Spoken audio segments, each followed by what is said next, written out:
كانت من القطاع العملياتي الأوسط برج العقيد لطفي.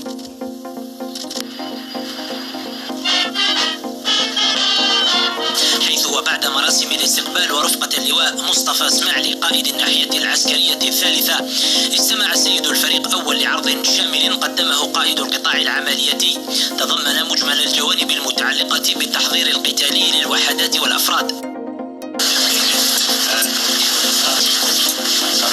قبل أن يشرف على تدشين مقر القيادة الجديد للقطاع العملياتي، أين طاف بمختلف منشآته وتلقى شروحات وافية عن هذا المقر الجديد ذي المواصفات العصرية والذي من شأنه توفير ظروف أحسن لعمل المستخدمين.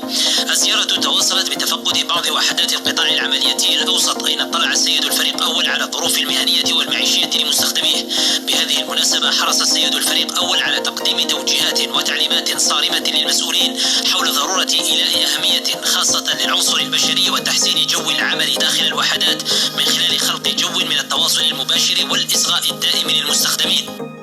من جهة أخرى قام السيد الفريق أول بمناسبة زيارته إلى الناحية العسكرية الثالثة بتدشين مرافق اجتماعية المتمثلة في روضتين للأطفال بحي البدر ببشار وأخرى بهندوف، وهي منشآت عسكرية جوارية ستشكل دون شك مكاسب جديدة للمستخدمين وعائلاتهم، وذلك في إطار الجهود الرامية لتوفير ظروف عمل ملائمة بهذه الناحية الجنوبية.